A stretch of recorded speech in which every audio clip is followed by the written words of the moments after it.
ভুলে গেলে চলবে না, আখিরাত নিশ্চিত, মৃত্যু আমাদের নিশ্চিত, কবর আমাদের নিশ্চিত, ভুলে গেলে চলবে না। জাহান্নামের আযাব বড় ভয়ানক আযাব, বড় ভয়ানক আযাব। আল্লাহ তাআলা কোরআনুল কারীমে বলছেন, কাল্লা সাউফা তা'লামুন, বান্দা শোনো, মনে রেখো বান্দা, দুনিয়া নিয়ে ব্যস্ত হয়ে গেলা, আলহাকুমুত তাকাসুর, দুনিয়া বাড়ানোর নেশা তোমাদেরকে আমি আল্লাহ থেকে, ইবাদত থেকে গাফেল করে দিল। হাত্তা জুরতুমুল মাকাবির, মনে রেখো এরই মধ্যে একদিন তুমি পৌঁছে যাবে কবরস্থানে। মনোযোগ দিলেও মরে যাইবা, অমনোযোগ হইলেও মরে যাইবা, সেজদা দিলেও মরে যাইবা, নাফরমানি করলেও মরে যাবে। ইব্রাহিম নবীরও মৃত্যু হয়েছে, নমরুদেরও মৃত্যু হয়েছে, মুসা নবীও ইন্তেকাল করছে, ফেরাউনও কি করছে? তার মানে অনুগত থাকে নাই, অবাধ্য থাকে নাই, চলেই যাবা। তবে কাল্লা সাউফা তা'লামুন, আল্লাহ বলেন অচিরেই কবরে আমি আল্লাহ তোমারে জানায় দেব, বুঝায় দেব আমার এক এক নাফরমানির শাস্তি আমি দেখায় দেব। হাদিসের মধ্যে আছে, আল্লাহ নবী সাল্লাল্লাহু আলাইহি সাল্লাম সাহাবীর কবর দেখে, খালি কবর, একদিন এক সাহাবীর জানাজা পড়তে গিয়ে জানাজার আগে নবীজি তার খালি কবরটা অনেকক্ষণ তাকাইয়া খুব কাঁদছে, খালি কবরের দিকে তাকাইয়া। তো সাহাবীরা বলেন আমরাও নবীজির সাথে খুব কাঁদলাম। এরপরে কান্দা শেষে নবীজি চোখ মুছে বললেন, লিমিসলি হাযা ফাআইদু, আমার সাহাবীরা এমন কবরের জন্য তোমরাও প্রস্তুতি নাও, আইদু, রেডি হও সাহাবারা, এই নিশ্চিত এই কবর তোর কাছে তোমারে পৌঁছানোই না। জলজ্যান্ত মানুষ, হাসি খুশি মানুষটা পলকের মধ্যে নিস্তব্ধ হয়ে যায়। কি আশ্চর্য! আমার মামি কিছুদিন আগে মারা গেছে, মামি, বড় মামি আমার জানাজা পড়তে গেছে, তখন আমার মনে পড়ছে, হায় মামি, আমি আমার ছোটবেলায় ছাত্র জীবনে আমি খুব সিমের বিচি খাইতে পছন্দ করতাম, সিমের দানা। আমার মামি তরকারি রাঁধলে, সিমের তরকারি রাঁধলে সিম এগুলো আলাদা নিয়ে বাটিতে আবার একটা একটা করে দানা থাকতো, খুললা দানাগুলো একসাথে মুঠ করে কত সময় মামি আমার এই সিমের দানা দিয়েছি, খাইতাম। তো সেই মানুষটা যাকে আমি চোখে দেখলাম এতদিন, এতবার, সেই তিনি কবরে চলে গেছে। কি ব্যস্ততম জিন্দেগি ছিল, বড় সংসার ছিল, সব ছেড়ে চলে গেছে। এমনই তো। তাহলে মৃত্যু আমাদের জন্য নিশ্চিত, যে আমাদেরকে থামায় না। এই হাসি, এই কান্না, আনন্দ, বেদনা, দুঃখ, পেরেশানি, এই ছেলেরা তোমাদের জওয়ানি থামায় না। তোমরা জানো না কে দেখে তোমাগরে সমস্ত চুলের ফ্যাশন, কোন ইবলিস ছাড়া, শয়তান ছাড়া কেউ দেখে। অনেক ছেলে আসছো, গায়ের মধ্যে বোঝা যায় গেঞ্জি গায়ে, খেলোয়াড়ের গেঞ্জি, ক্রিকেটের গেঞ্জি, সদর বদর, কি গায়ে দাও, কি পড়ো, কি মুসলমান, কি মা বাপ, কিচ্ছু মুসলমানের আখলাক জিজ্ঞাসা করে, নামাজ পড়ছে, এশার নামাজও পড়ে নাই, মাগরিবের নামাজও পড়ে নাই। এই নির্লজ্জ বেহায়া, এত বড় বেশরম কেমনে মসজিদে বলল? জিজ্ঞাসা, তোর কলিজার মধ্যে একটা ভয় লাগলো না? আল্লাহর ঘরে কেমনে বসলি নাফরমান, সেজদা ছাড়া? তোর মা তোরে কোনোদিন নামাজের সবক দেয় না? বাবা তোমারে কোনোদিন নামাজের সবক দেয় না? এক মা বাপ সন্তানকে লালন পালন করছে, এই ছোটবেলায় এত আদর সোহাগ দিয়া বাচ্চাকে বড় করছে মা বাপ। 14 বছর 16 বছর বয়সে এই মা বাবা এই আশাই বড় করছে যে বয়ে বয়ে মোবাইল টিপবা, নারী দেখবা, ছবি দেখবা। হায় হায় জানোয়ার, এই জন্য তোর মা তোরে দুধ খাওয়ায় না। তুই মায়ের দুধের কলঙ্ক, মায়ের রক্তের কলঙ্ক।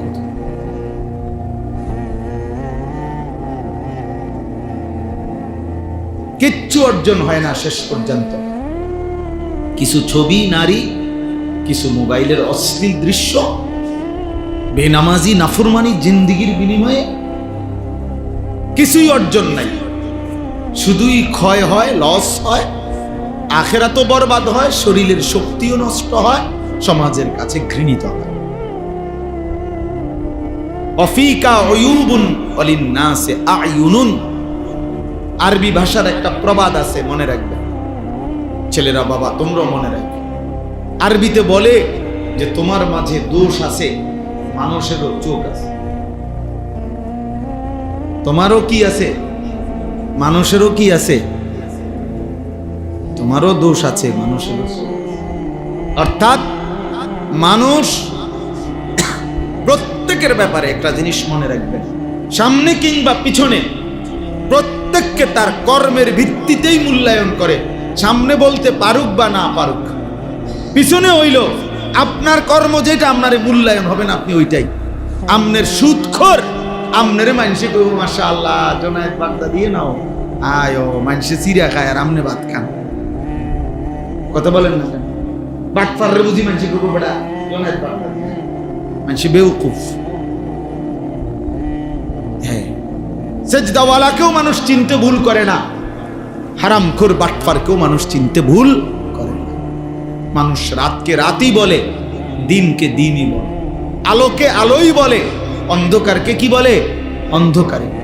এজন্য হারামখোর, পাপী, নাফরমান, তোরে বেটা চরিত্রহীন ছেলে তোমরা যারা এ নারী দেখো, ছবি দেখো, মোবাইলে অস্থির দৃশ্য দেখো, এক ওয়াক্ত সেজদা দাও না, তোরে মানুষ বেটা কোনোদিনও সম্মানের চোখে দেখে না, তোরে হাইওয়ান জানোয়ারের এক আইটেম ছাড়া আর কিচ্ছু মনে করে।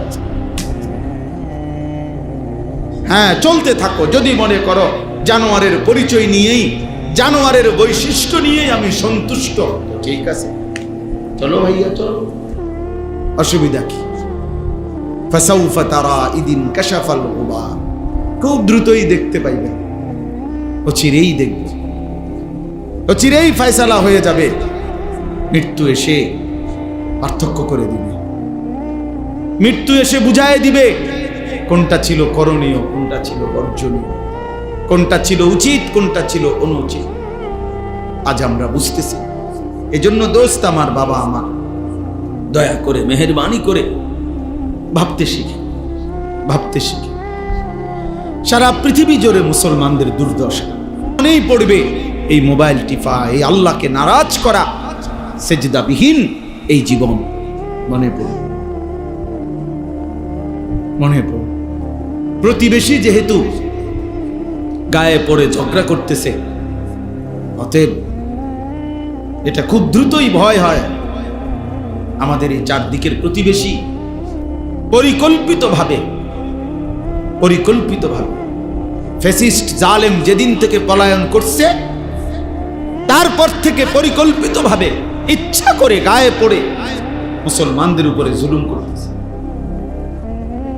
তার মানে এই যুদ্ধ, এই ষড়যন্ত্র, এই আগুনের লেলিহান দাবানল এখানেও ছড়াবে, এটা পৌঁছাবে কোনো না কোনো অজুহাতে, কোনো না কোনো টিপতে থাকো মোবাইল, দেখতে থাকো নারী ছবি। চলো ছেলেরা চুলের পেখম, চুলের ফ্যাশন করো, নারী দেখো, ছবি দেখো, অসুবিধা নেই। শুধু অপেক্ষা করো আল্লাহর আযাব কখন আসবে, আল্লাহর আযাব কখন আসবে। সময় গুনতে থাকে, সময় গুনতে থাকে। সবাই বেখবর, আমরা সবাই বেখবর, আমাদের বাবা, আমাদের মা, আমাদের অভিভাবকরাও বেখবর। সবাই ব্যস্ত, কি নিয়ে ব্যস্ত বুঝি না আমি।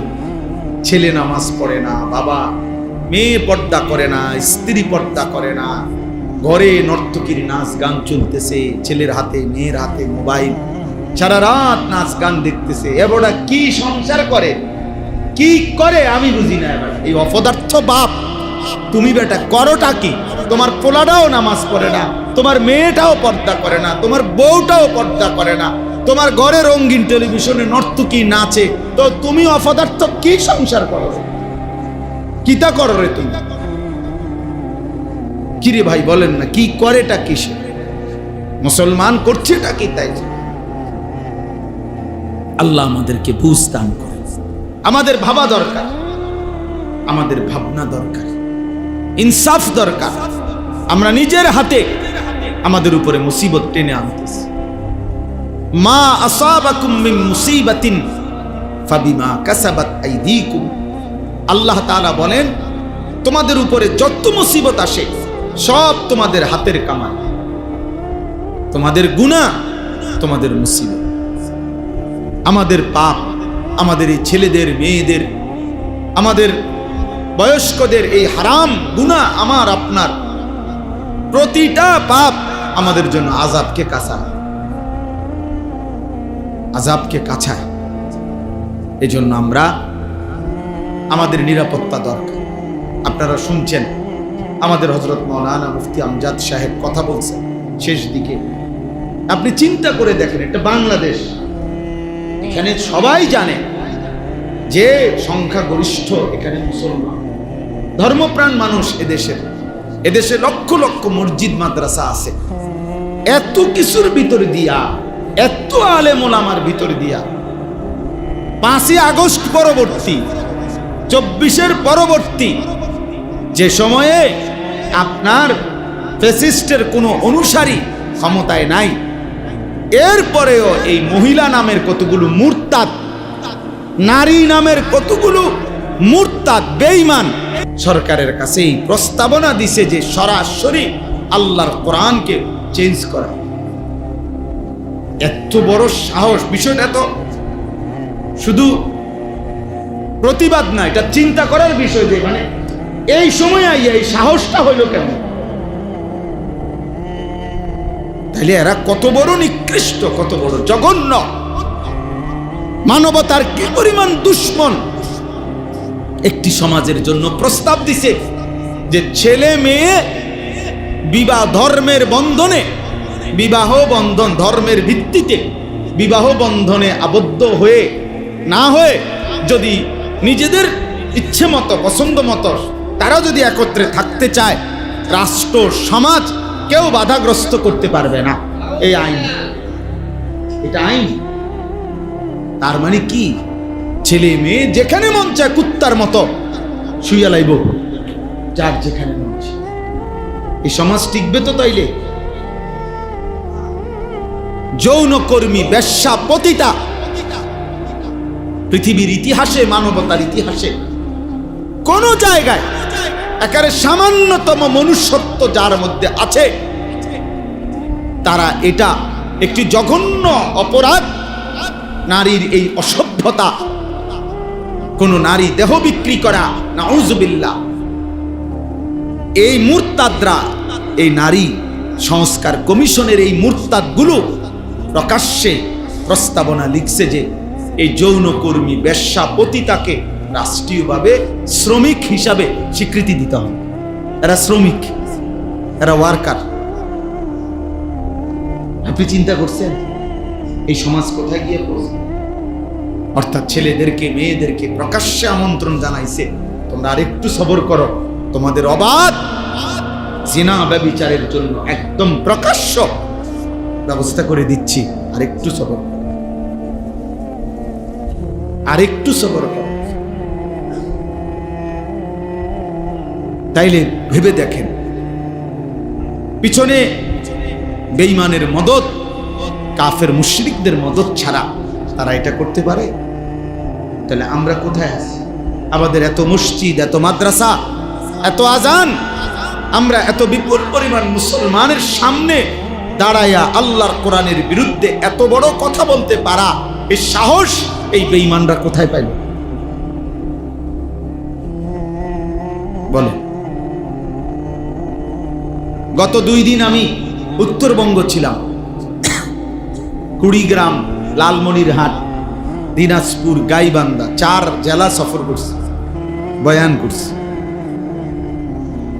সেখানে নিজ চোখে দেখছি প্রকাশ্যে একেবারে খোলামেলা ওপেন আপনার খ্রিস্টানরা মুসলমানদেরকে খ্রিস্টান বানাচ্ছে। কসম আল্লাহ, একটি জেলায় সব মানুষগুলোকে অভাব দারিদ্রতা এই ভয় প্রলোভন দেখায় নির্দিষ্ট মাসিক ভাতা, বিভিন্ন ভাতা, টাকা পয়সা দিয়ে প্রকাশ্যে। আমি এমন একজন ব্যক্তির সাথে দেখা করছি, আর অনেকের সাথে 2 দিনে এই কাজেই গেছিলাম।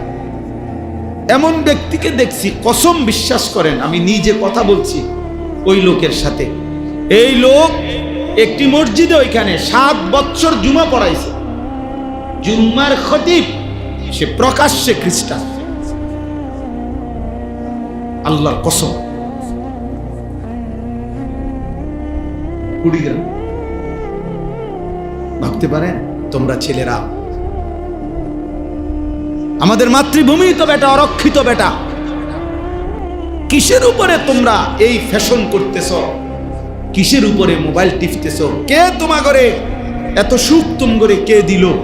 এত নিরাপত্তা তোমা করে কে দিল? বাপের কয়দিনের বিদেশের টাকা, সংসারের কিছু টাকা পয়সাকে এইভাবে অনাদরে অবহেলা শেষ করে দিচ্ছে। এরা ভাবতেও আসে না যে কি পরিমাণ মুসিবত দেশের উপরে আসছে। 8টা জেলা রংপুর বিভাগে একেবারে মাকড়সার জালের মতো খ্রিস্টান মিশনারিরা খ্রিস্টান বানাচ্ছে। সবগুলো আদিবাসী ওইখানে, এই যে সাঁওতাল জাতি বেশি, উপজাতি আর কি, এরা শতকরা 98 জন, 99 জন খ্রিস্টান। আপনি ভাবেন, আপনি গিয়ে দেখে আসেন, চলেন আমি দেখাই। ভাবতে পারেন কাদিয়ানি, প্রকাশ্যে কাদিয়ানি বানাচ্ছে। বাংলাদেশে পঞ্চগড়ে কাদিয়ানিদের বিশাল এলাকা, আহমদনগর, এই গোলাম আহমদ কাদিয়ানির নাম, বিশাল বড় এরিয়া নিয়ে দখল করে নিয়েছে প্রকাশ্যে। আরেকখানে গেছি, আরেক বেঈমান, সে নাকি মুসলমান হয়, তার কিছু পীর বলে এমনি এলাকার ভণ্ডয়ে নিয়ম চালু করছে। আপনার একজন তার অনুসারী যারা মুরিদ, এগুলারে একজন আরেকজনের সালাম দিয়া, প্রথমে সালাম দেয়, দিয়ে আবার এরকম প্রণাম করে।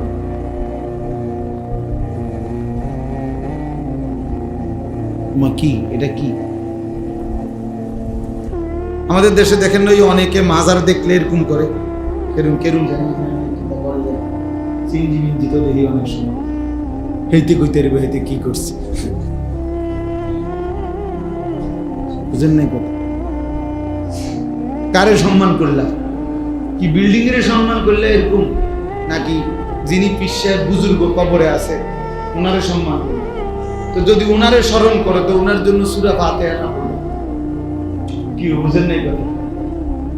কোন কবরবাসীকে স্মরণ করার নিয়ম কি? এরকম সুমা দনিটা লিখিতা, আপনি সূরা ফাতিহা না পড়বেন, দাঁড়ান তো থামান, অটো থামান, গাড়ি থামান, থামাইয়া সবাই কি পড়ে? সূরা ফাতিহা পড়েন, 3 বার কুল হুয়াল্লাহু আহাদ পড়েন, ঠিক না? কবর জিয়ারতের নিয়ম কি? এগুলা নাকি বলেন না? তাহলে আমনের আমার যদি কবর, বাবার কবর জিয়ারত নিয়ম এটা হয়, তো ফিরসাব বাবার কবর জিয়ারত আরেক নিয়ম হবে বলে, এটা আরেক নিয়ম হবে কেন? আল্লাহ আমাদেরকে মাফ করে দেন। এজন্য আমাদের জন্য এটা জরুরি। আমি এই বাস্তবতাগুলো, আমাদের পার্বত্য চট্টগ্রাম অরক্ষিত, রাঙ্গামাটি, খাগড়াছড়ি, বান্দরবন, প্রতিনিয়ত খ্রিস্টানরা এটা দখলের পায় তারা। এখানে হাজার হাজার মানুষ খ্রিস্টান। আমাদের সেন্ট মার্টিন কক্সবাজারের ওখানে, সেটাও অরক্ষিত। এটা নিয়েও নানামুখী কি আছে ষড়যন্ত্র। তো দেশটাই একদ্দূর, বুঝেন নাই কথাটা? এমনি আমরা জায়গা কদ্দূরে, পুরোটা বাংলাদেশ ওয়ার্ল্ড ম্যাপে বাংলাদেশের জন্য যে কদ্দূর আঁকছে, এই কদ্দূরের মধ্যে কোনো একসাথে বাংলাদেশ পুরোটা এখন যায় না, জায়গা নাই। এই আমার দেশ এমনিতেই অল্প একটু, সেখানে যদি এতদিকে দুশ্মন ষড়যন্ত্র করে ছিনিয়ে নেওয়া, থাকবে কি আর? প্রিয় ভাই আমার, ছেলেরা আমার, বাবা আমার, আল্লাহর দিকে ফেরা দরকার। এটাই রাত গভীরের কথা। আল্লাহর দিকে আমাদের ফেরা দরকার। আমাদের আল্লাহই আমাদের সমাধান। আজকে ৭৭ বছর যাবত ফিলিস্তিনের মুসলমান নির্যাতিত। ৭৭ বছর একদিনে। কাশ্মীরের মুসলমান আজকে ৭৮ বছর নির্যাতিত। ৬১ বছর ধরে রোহিঙ্গা মুসলমান নির্যাতিত। কাজেই এই পৃথিবীর জাতিসংঘ বলেন আর ইউরোপ বলেন, ওইসব কোনো বেঈমান আমাদের মুসলমানের কোনো সমস্যার সমাধান করে দিবে না। দিলে এতদিনে হইত। আমাদের সমাধান আমাদের আল্লাহ। আমাদের সমাধান আমাদের আল্লাহর আনুগত্য, আমাদের আল্লাহর কাছে ফিরে আসা, এটাই আমাদের সমাধান। আমরা সেজদা না দিলে, চোখের পানি না ফেললে, দোয়া না করলে আমাদের বিজয় আসবে।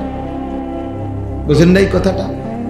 তোমরা একটা ছেলে হলেও ভাইব। আমি জানি সবাই একসাথে পরিবর্তন হবে না, কিন্তু একজনই ভাইব। যদি কেউ একজন বুঝো, আলহামদুলিল্লাহ। একজন দুইজন করেই প্রয়োজন পরিমাণ মুজাহিদ, আল্লাহর দ্বীনের জন্য জানবাদ সৈনিক তৈরি হয়ে যাবে।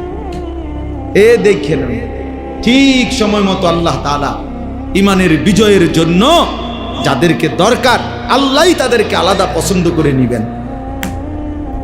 আল্লাহই নিয়ে।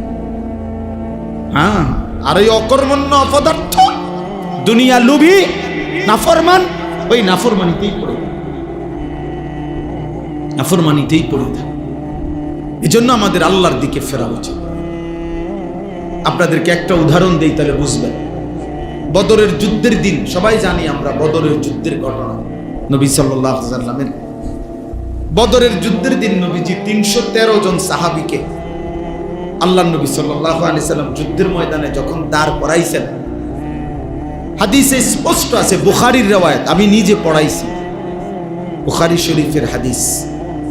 নবীজি সাল্লাল্লাহু আলাইহি ওয়াসাল্লাম ৩১৩ জন সাহাবীকে বলছেন, তোমরা দাঁড়াও, আমি না বললে যুদ্ধ শুরু করবা না। তো নবীজি কথা বলে পিছনের দিকে আসছে। পিছনে আইসা আল্লাহ নবী সাল্লাল্লাহু আলাইহি ওয়াসাল্লাম পাহাড়ের তলদেশে সমান জায়গায় সেজদা দিয়েছেন।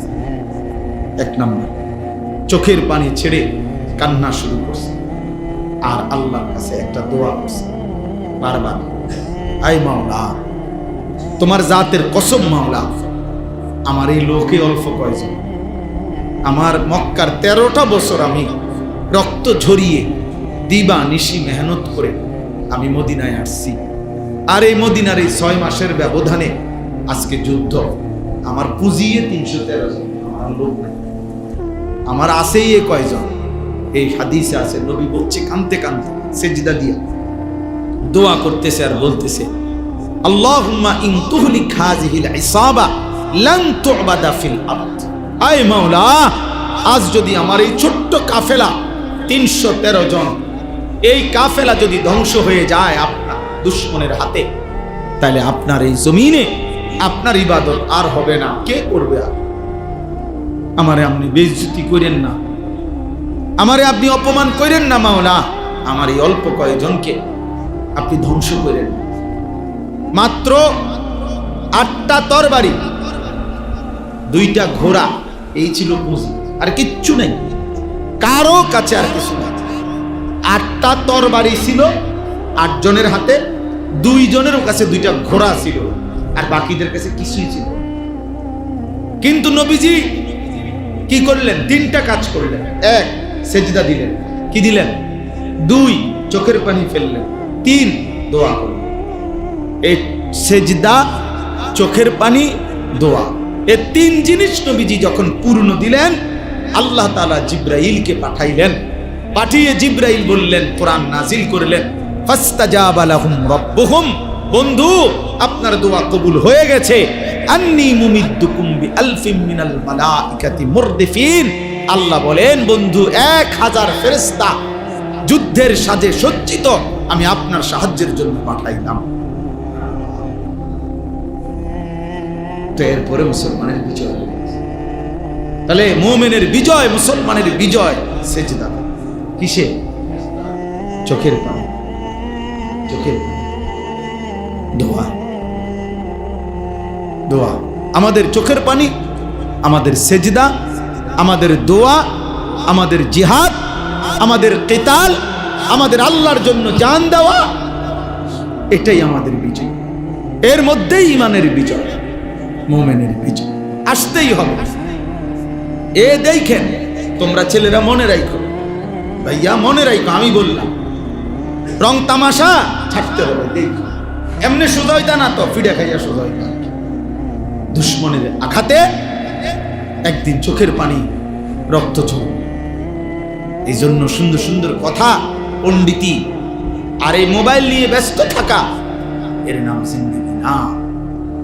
আল্লাহর সাথে গভীর সম্পর্ক, শিরিক মুক্ত ঈমান, আল্লাহর ইবাদত, বন্দিগি, এটাই আমাদের মূল দিক।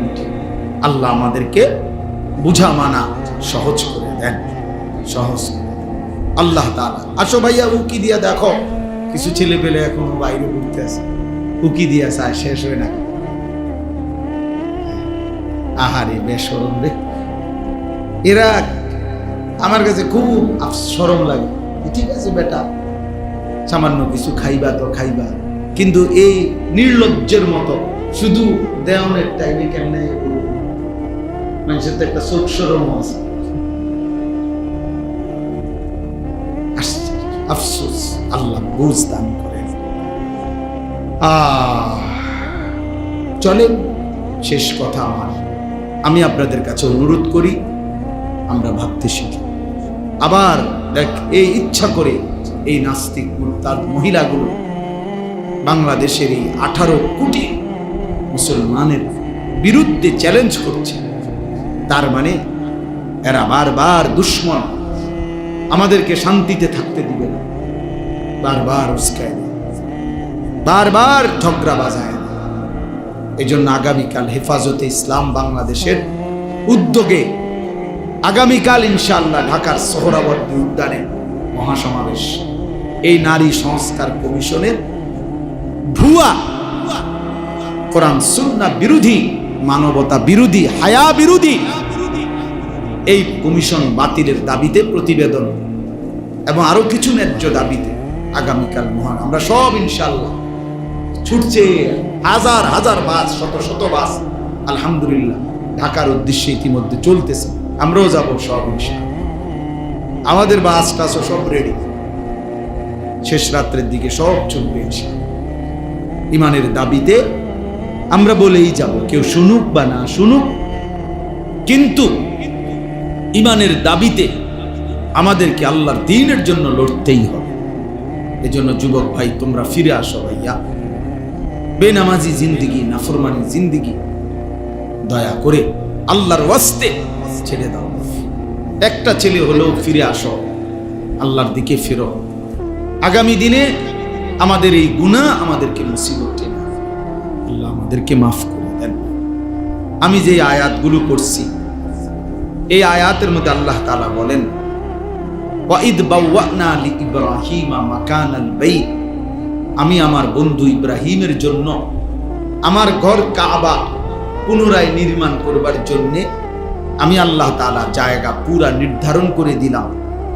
অর্থাৎ নূহ আলাইহিস সালামের জামানায় কাবাগর আল্লাহ তাআলা তুফানের সময় তুলে নিছিলেন উপরে, ইব্রাহিম আলাইহিস সালামের মাধ্যমে আল্লাহ তাআলা পুনরায় সেই ঘর নির্মাণ করেছিলেন। তো এই ঘর নির্মাণের সময় আল্লাহ বলছে, তুমি আমার ঘর নির্মাণ করো 3 উদ্দেশ্যে। 1, আল্লাহ তুশরিক বি শাইআ, 1 নাম্বার, আমার ঘর বানাবা কাবা যেন আমার প্রতিটা বান্দা মুমিন যেন আমি আল্লাহর গোলামি করে কোনোভাবে যেন আমার সাথে শিরিক না করে। এই শিরিক মুক্ত ঈমান টিকিয়ে রাখবার জন্য আমার ঘর বানাও, আমার ঘর সামনে থাকবে, আর মুমিন আমি আল্লাহর গোলামি করব। শিরিক মুক্ত ঈমান আল্লাহ তাআলা বান্দার কাছে চেয়েছে। ও তাহহির বাইতিয়া লিত্তাইফিনা ওয়াল কাইমিনা ওয়ার রুকআইস সুজুদ, আল্লাহ তাআলা বলেন, এবং আমার ঘরকে তুমি মানে কাবাকে পবিত্র করো আমার তাওয়াফকারী বান্দাদের জন্য এবং আমার রুকু সেজদা দাঁড়িয়ে নামাজ আদায়কারীদের জন্য। এই দ্বিতীয় উদ্দেশ্য হইল আল্লাহর ঘর কাবা ইব্রাহিম আলাইহিস সালামের মাধ্যমে আল্লাহ তাআলা পুনর্নির্মাণ করাইছেন। দ্বিতীয় উদ্দেশ্য হইল তাওয়াফ এবং আল্লাহর ইবাদত নামাজ আদায়ের জন্য।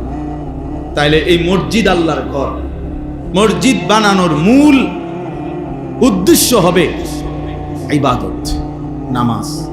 এজন্য আমি সবসময় বলি মসজিদ কমিটির সদস্যরা ইনসাফের সাথে আপনারা ইমাম সাহেব সহ মিটিং করেন যে ফজরের মুসল্লি কেমনে বাড়ানো যায়। এই নিয়ে হাজারো লাখো মসজিদে আপনি তদন্ত করে দেখেন যে কয়দিন মিটিং করছে শুধু এই কথার উপরে যে আমরা মসজিদে মুসল্লি ছেলেগুলো কেমনে নামাজি বানানো যায়। কেবল গেট বদলাও, SS5 লাগাও, টাইলস লাগাও, আরো বড় করো, আরো জাঁকজমক করো, আরো চাকচিক্য করো।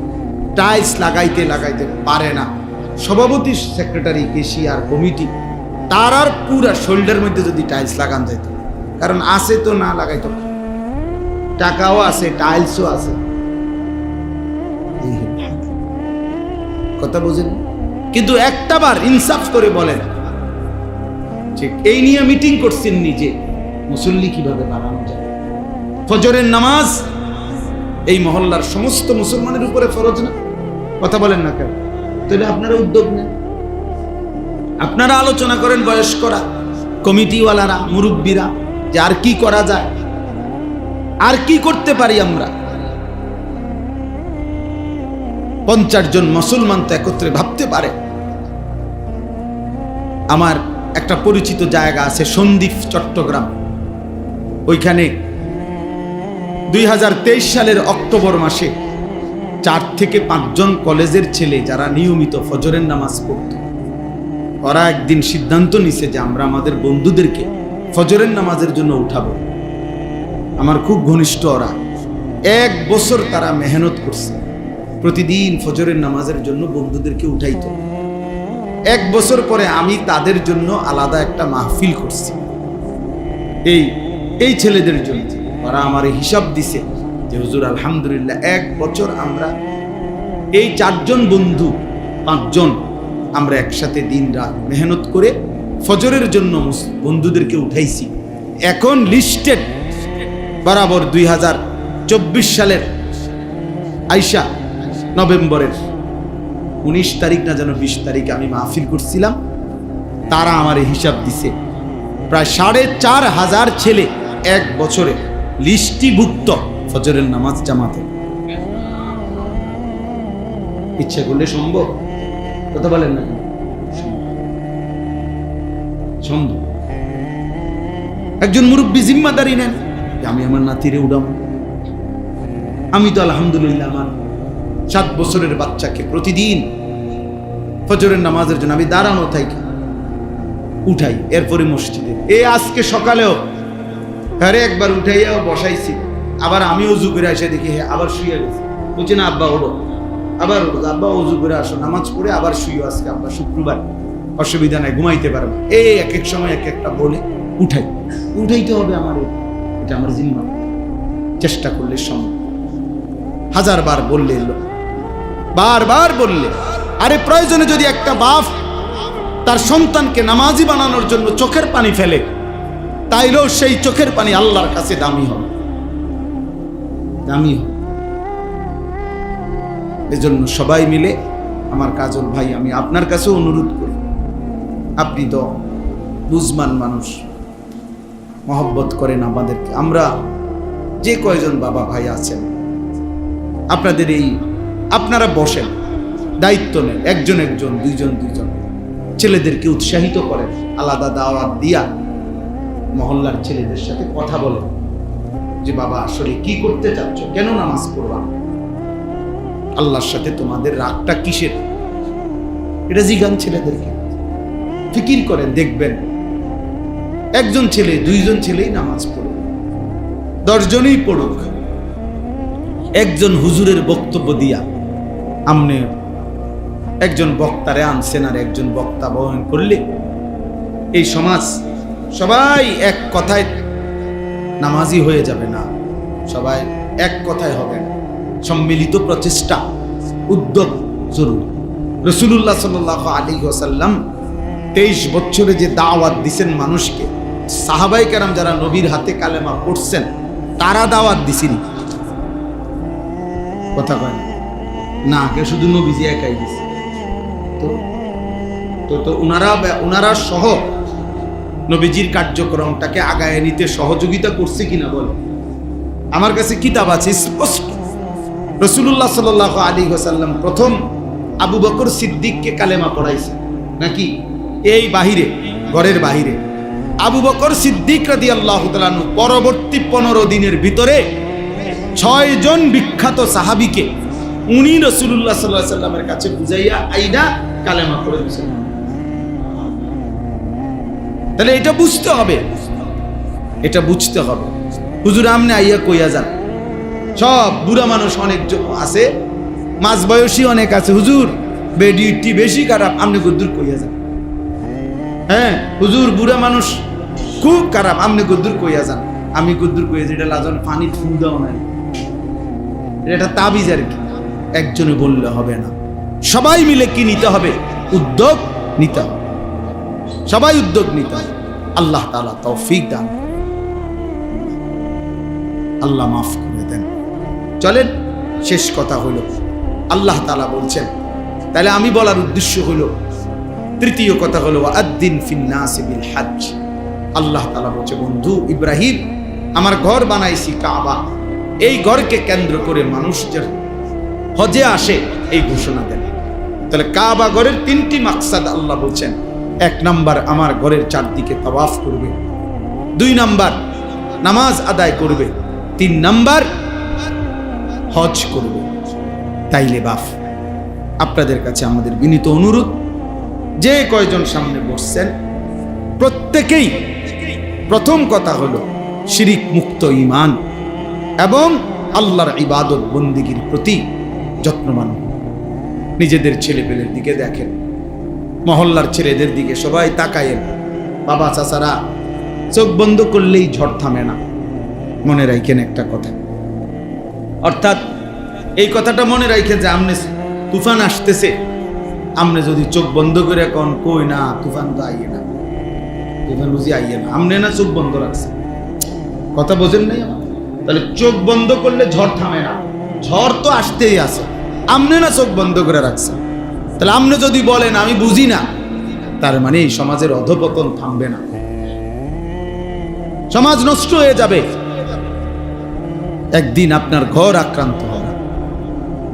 এই জন্য প্রত্যেকের সাধ্যমতো নিজেকে সাধারণ মানুষ, গ্রামের মানুষ এসব বললে হবে না, একেবারে দিন মজুর কুলি ঠেলাওয়ালা রিক্সাওয়ালাও তো নিজের সংসার বুঝে, সংসারের কিছু আসবাবপত্র ব্যবস্থা করে, তো এগুলো বুঝলে আপনি ওইটা বুঝবেন না কেন?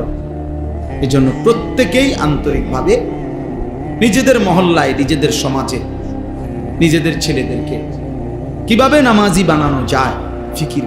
এই দেখেন এখন অনেকগুলো ছেলে বলছে, এদেরকে জিজ্ঞাসা করে দেখেন, মুসলমানের বাচ্চা নামাজ পড়ছো কেন? জিজ্ঞাসা করে দেখেন, এদের মা কোথায়, এদের বাবা কোথায়, এদের আল্লাহ কোথায়, এদের রাসূল কোথায়? জিজ্ঞাসা করে, ইনসাফ করে বলেন যে বাবা এত বড় নির্লজ্জ কেমনে হল? আফসোস, এটা ওই কপালে লানত যে কপাল আল্লাহকে সেজদা। লানত তোর কপালে, লানত বেটা, আল্লাহর লানত। আল্লাহ কোরআনে বলছে, ইবলিস তুই আমারে সেজদা দিলি না, তোর উপরে আমি আল্লাহ। কোরআন শরীফের আয়াত কিনা? এজন্য ছেলেরা মনে রাখো, খাও কোনো অসুবিধা নাই, খাও, পেশাব করো, পায়খানা করো, নারী দেখো, ছবি দেখো, জিনার ব্যভিচার দেখো, কিন্তু মনে রাখো ওই জিন্দিগি জানোয়ারের জিন্দিগি, যে জিন্দিগি সেজদা করে না। ওই জীবন কুকুরের জীবন, যে জীবন আল্লাহর গোলামি করে না। আল্লাহ আমাদেরকে বুঝ দান করেন, আল্লাহ আমাদেরকে মাফ করে দেন, আল্লাহ আমাদেরকে কবুল করে নেন। আমাদের ছেলেদেরকে ফিরাইতে হবে, আমাদের সন্তানদেরকে ফিরাইতে হবে। বাপ মারা যেভাবে খামখেয়ালি শুরু করছেন, এভাবে জাতি টিকবে না। হ্যাঁ, বেঁচে থাকবে কিন্তু মুসলিম পরিচয় থাকবে, এমনি বাচ্চা থাকবো আর কি, এমনি খাইবো পড়বো আর কি, দুনিয়া ভোগ করবে আর কি, কিন্তু একদিন গোটা ফ্যামিলির থেকে ইমানের পরিচয় চলে যাবে, কেউ আর চিনবে না আল্লাহ খোদা। কারণ এই যে ছেলেগুলো মনে করেন যে এক ওয়াক্ত নামাজ পড়ে না, সারা দিন রাত মোবাইলে নারী ছবি দেখে, তো আগামী 20 বছর পরে এদের জেনারেশন, এদের সন্তান, এরা বিবাহ শাদী করলে তার ফুতে তার জি কি শিখবে? কথা বলেন না ভাই, কি শিখবে? তার কাছ থেকে কি জানবে সে? আল্লাহ আমাদেরকে মাফ করে দেন, আল্লাহ তাআলা আপনাদেরকে কবুল করে নেন। আমরা আপনাদেরকে মহব্বত করি।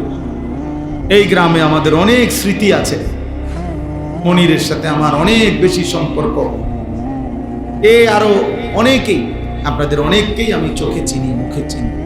আল্লাহ তাআলা সবাইকে কবুল করেন। আজকের এই মজলিস আল্লাহ তাআলা কবুল করে নেন।